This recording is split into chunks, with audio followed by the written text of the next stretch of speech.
Oke, baik. Selamat pagi, teman-teman. Assalamualaikum warahmatullahi wabarakatuh.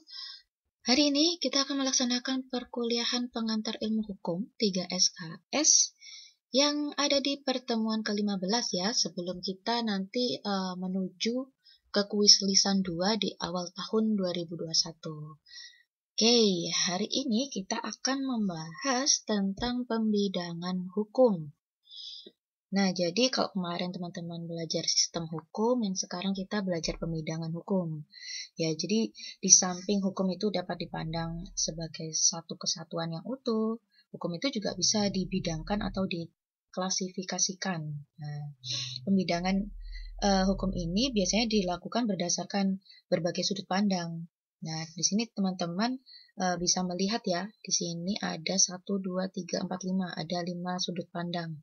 Jadi yang pertama berdasarkan saat berlakunya, kemudian berdasarkan daya berlakunya untuk yang kedua, dan yang ketiga berdasarkan isinya, yang keempat berdasarkan bentuknya, dan yang kelima berdasarkan hubungan hukum yang diaturnya. Nah, kita ke yang pertama dulu ya, berdasarkan saat berlakunya. Ada yang kemudian disebut dengan ius constitutum dan juga ius constituendum. Mungkin teman-teman juga udah pernah dengar ya sebelumnya. Kalau untuk ius constitutum itu adalah hukum yang sedang berlaku di suatu negara. Nah, ini dikenal juga dengan istilah hukum positif ya. Jadi hukum yang sedang berlaku di suatu negara. Nah, kalau ius constituendum itu adalah hukum yang diharapkan berlaku di masa yang akan datang. Nah, jadi salah satu contohnya ya rancangan undang-undang. Jadi pada saat ini ketika ada perancangan terhadap undang-undang A atau rancangan undang-undang B, ya itu adalah salah satu contoh hukum yang dicita-citakan, hukum yang akan ada di masa yang akan datang, seperti itu. Nah, jadi adanya ius constitutum dan juga ius constituendum ini menunjukkan bahwa ternyata masyarakat kita itu selalu mengalami perkembangan. Nah, jadi kan hukum berkembang mengikuti masyarakatnya. Nah, masyarakat kita ternyata selalu berkembang sehingga hukumnya pun juga mengikuti gitu. Nah, kalau misalnya di masa lalu merupakan ius constituendum. Nah, sedangkan sekarang bisa menjadi ius constitutum. Nah, bisa juga lagi yang sekarang merupakan ius constituendum di masa yang akan datang bisa jadi sudah menjadi ius constitutum. Nah, seperti itu. Nah, kita lanjut ke yang kedua ya, berdasarkan daya berlakunya. Di sini ada yang kemudian disebut dengan hukum memaksa, yaitu hukum yang tidak dapat disimpangi dengan cara apapun, termasuk dengan perjanjian. Nah, ini teman-teman mungkin juga pernah mendengar istilah Dwingenrecht ya, Dwingenrecht, hukum yang memaksa. Nah, di sini salah satu ahli, Utrecht, menambahkan definisinya bahwa hukum memaksa ini adalah hukum yang dalam keadaan apapun harus ditaati, atau hukum yang mempunyai paksaan mutlak atau absolut. Nah, seperti itu.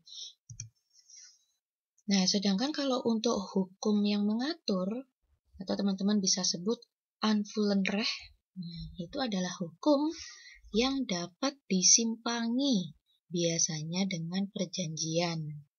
Jadi hukum yang dapat disimpangi biasanya menyimpanginya dengan perjanjian.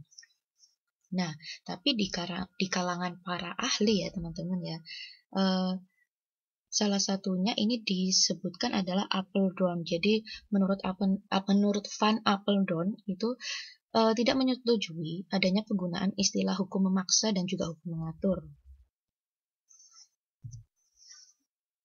Nah, jadi kalau menurut Van Apeldoorn itu ternyata semua hukum itu ya memaksa dan juga ya mengatur gitu.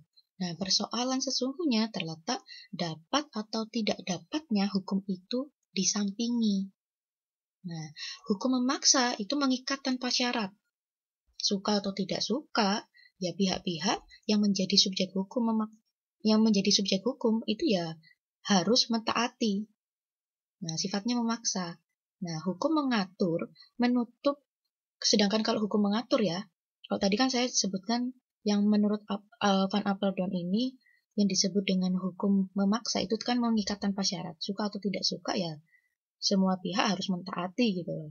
Nah, sedangkan kalau yang Unvollenrecht, hukum yang mengatur, itu untuk menutup kekosongan hukum jika para pihak tidak menentukannya di dalam perjanjian.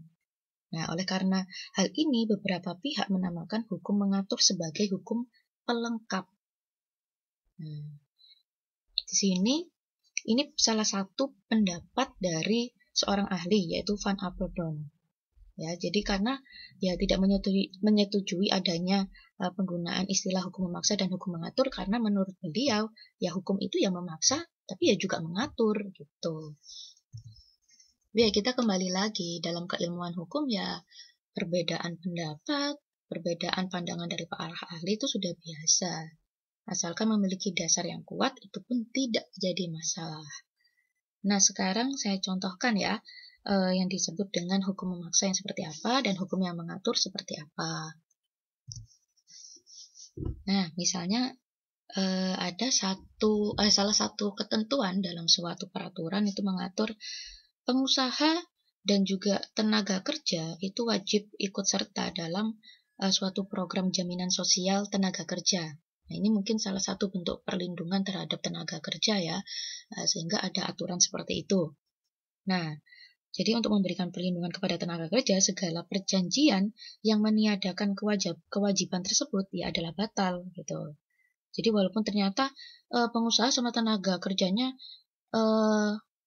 sudah sepakat, udah ada kata sepakat bahwa mereka akan meniadakan kewajiban itu, tapi kalau itu menyimpangi undang-undang ya tidak bisa gitu. Nah, ini yang kemudian disebut dengan hukum yang memaksa. Jadi dia tidak dapat disimpangi dengan cara apapun, sekalipun dengan suatu perjanjian. Nah, kemudian kalau contohnya hukum yang mengatur, ini hukum yang dapat disimpangi ya dengan perjanjian. Ini saya bacakan misalnya di Kitab Undang-Undang Hukum Perdata pasal 1601. Jika dalam perjanjian atau dalam peraturan perusahaan tidak ditetapkan suatu upah tertentu, maka si buruh berhak atas upah sebagaimana biasanya untuk pekerjaan yang dijanjikan pada waktu perjanjian itu dibuat dan di tempat pekerjaan itu dilakukan. Nah, jadi berdasarkan pasal tersebut ada dua hal ya yang diatur, yaitu yang pertama upah dibayarkan dalam bentuk menurut kebiasaan. Nah, sedangkan yang kedua, upah dibayarkan di tempat pekerjaan dilakukan. Nah, akan tetapi karena ketentuan ini hanya bersifat mengatur atau melengkapi, nah maka para pihak yang ada di situ, yaitu pengusaha dan buruh, itu dapat menyimpannya dengan cara melakukan perjanjian. Nah, misalnya upah harus dibayarkan dalam bentuk uang dan dibayarkan di tempat tertentu. Nah, ini sesuai kesepakatan. Nah, jadi adanya kesepakatan di situ, ya udah selesai. Nah, salah syaratnya perjanjian kan teman-teman kalau sudah belajar di Burgerlich Workbook atau Kitab Undang-Undang Hukum Perdata itu kan salah satunya memang ada syarat adanya kesepakatan antar kedua belah pihak, gitu kan? Nah, seperti itu teman-teman ya contohnya. Oke, kita lanjut ke yang ketiga, yaitu berdasarkan isinya. Kita mengenal ada yang kemudian disebut dengan hukum material dan juga ada yang disebut dengan hukum formal. Kalau hukum material adalah hukum yang mengatur hubungan hukum antara subjek hukum yang satu dengan subjek hukum yang lain di semua bidang hukum. Nah, hukum material ini yang kemudian dia bisa melahirkan adanya hak dan kewajiban pada subjek hukumnya. Nah, contohnya ada banyak.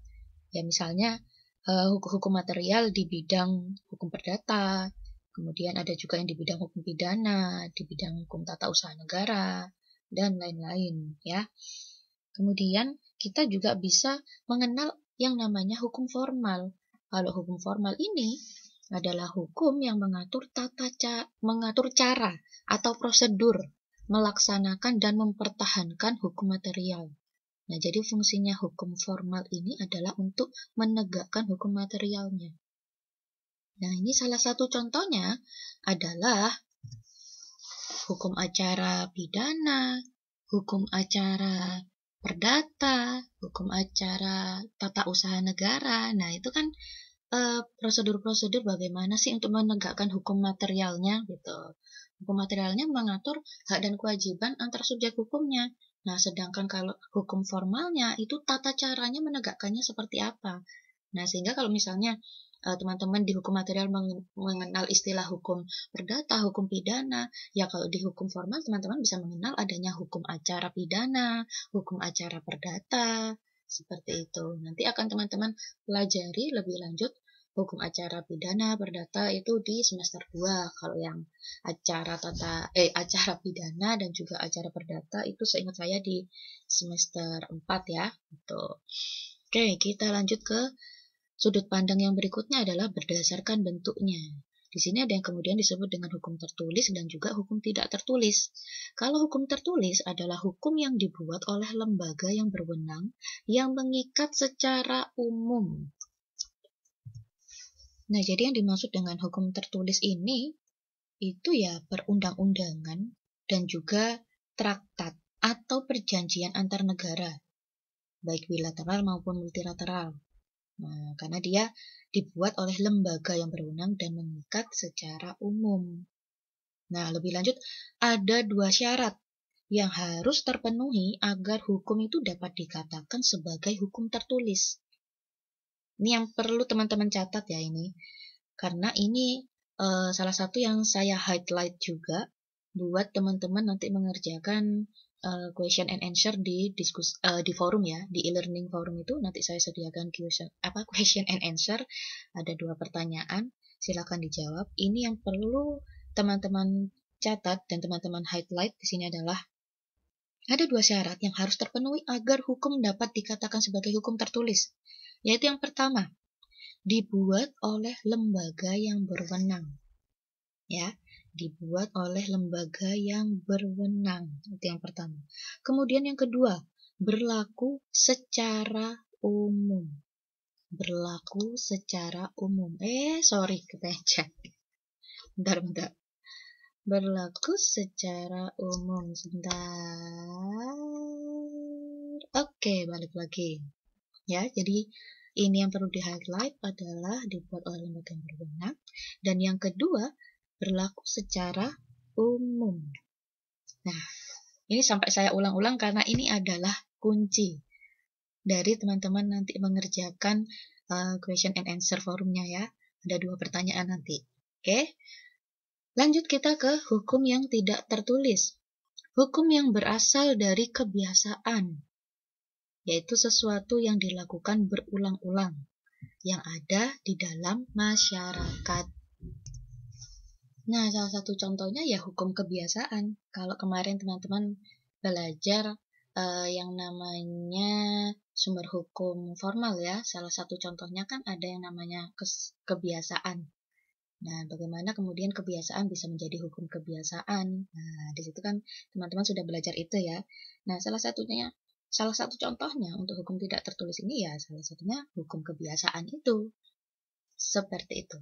Oke, kita lanjut ke sudut pandang yang terakhir, yaitu berdasarkan hubungan hukum yang diaturnya. Di sini kemudian mengklasifikasikan adanya hukum publik atau hukum publik, dan juga hukum privat. Nah, untuk hukum publik adalah hukum yang mengatur hubungan hukum antara penguasa atau pemerintah atau negara dengan warga masyarakat atau individu. Nah, kepentingan yang diatur adalah kepentingan yang sifatnya umum. Nah, misalnya ya kalau teman-teman mengenal hukum pidana, hukum tata negara, administrasi negara, itu kan salah satu contoh-contoh bidang-bidang hukum yang ada di hukum publik gitu. Nah, sedangkan kalau hukum privat itu adalah hukum yang mengatur hubungan hukum di antara para warga masyarakat. Kepentingan yang diatur adalah kepentingan perseorangan atau individu. Ini yang kemudian teman-teman bisa mengenal tentang bidang-bidang di hukum perdata. Nah, seperti itu. Ini sebenarnya juga untuk pembidangan hukum dalam sudut pandang berdasarkan hubungan hukum yang diaturnya, yang mengklasifikasikan hukum publik dan juga hukum privat ini sebenarnya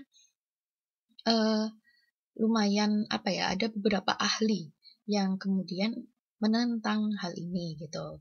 Nah, salah satu di antaranya juga Utrecht. Utrecht termasuk salah satu ahli yang kemudian menentang adanya pengklasifikasian ini gitu. Nah, alasan-alasan dan argumentasi yang dipaparkan oleh para ahli itu ya, ini saya rangkumkan saja ya ke teman-teman. Saya bacakan salah satu argumentasinya gitu.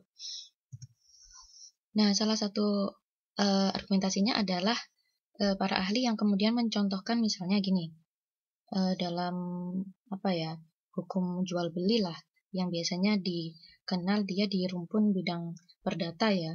Nah, itu kan lazimnya tidak dimaksud, lazimnya kan dia dikelompokkan dalam bidang hukum perdata. Nah, tapi tidak dimaksudkan hanya untuk melindungi penjual dan pembeli dan pihak ketiga, tapi ya kepentingan banyak orang gitu loh.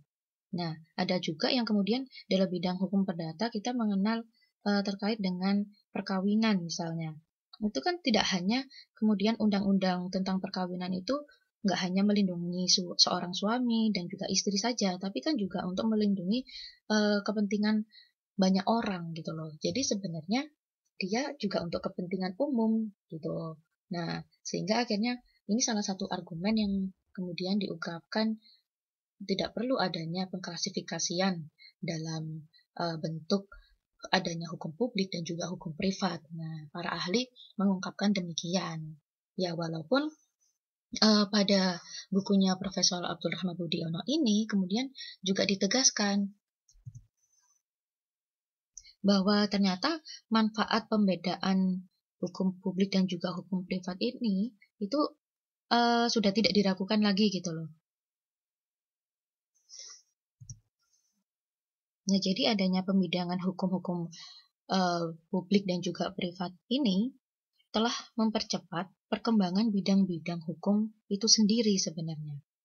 Nah, jadi usaha-usaha para ahli untuk memberikan kriteria hukum publik dan juga hukum privat itu secara langsung maupun tidak langsung telah memberikan peluang pengembangan pada bidang-bidang hukum itu sendiri.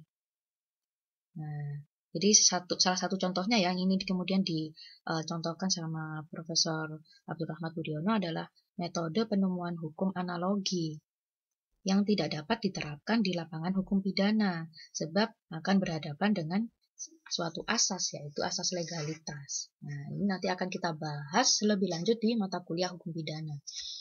Oke, ini ya